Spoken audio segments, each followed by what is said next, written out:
So we've come to the end of our 5 Hebrew warning passages. This is the 5th one here in chapter 12. It's actually chapter 12 down in verses 25 through 29. We'll look at that momentarily. The context, as always, is important just to get the tone. It talks about we being surrounded by a cloud of witnesses. It talks of the Christian life as we're living, the so-called hall of faith. It talks about Jesus, the author, perfecter of faith and of our faith specifically, all this sorts of things, right? And then, so get back to the idea of discipline. The whole book's been talking about suffering the discipline of God so that we can stay on the course that he wants us to go on.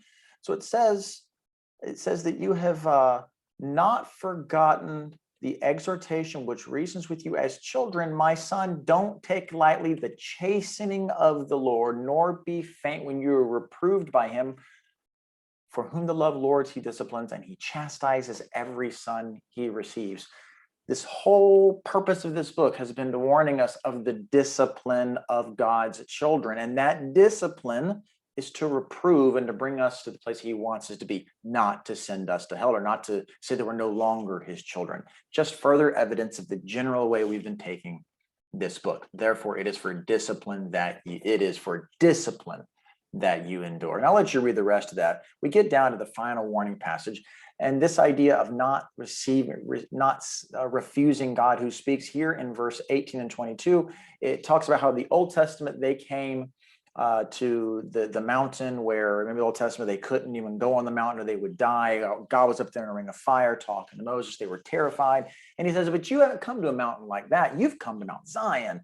And it's this beautiful metaphor, the living God, the heavenly Jerusalem. In other words, you have come to Jesus, the mediator of the new covenant. You've come to true holiness. It's not a holiness by law, but a righteousness by faith. So as God spoke to them in the Old Testament, then he speaks to us now. Don't refuse him who speaks.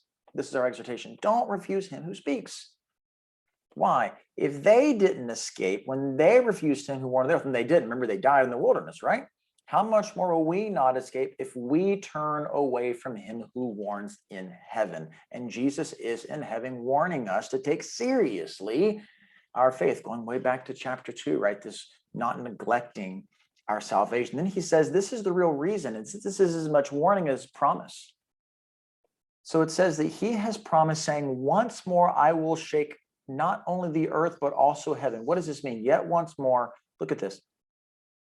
He will shake as the things that have been made, that things which are not shaken may remain. God has this picture of he's going to shake the earth in judgment so that all that's left, all that remains is something that can never be shaken. It is a kingdom that can't be shaken. That's what you're getting. And if the kingdom can't be shaken, that's why your faith is strong, because that upon which your faith rests is unshakable.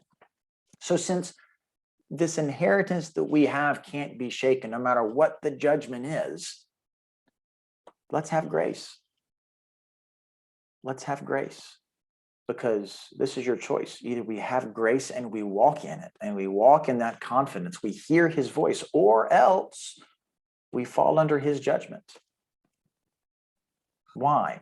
For the purpose of discipline, to bring us back. God's discipline all throughout this book has been corrective. So he really does lay before you kind of a Joshua challenge. Choose you this day whom you will serve. As for me and my house, we will serve the Lord, right?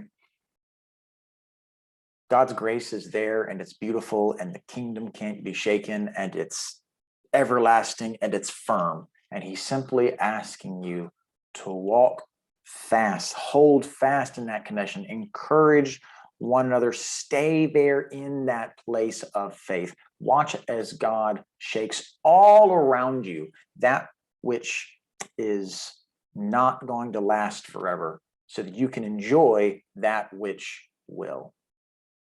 Until next time, many blessings.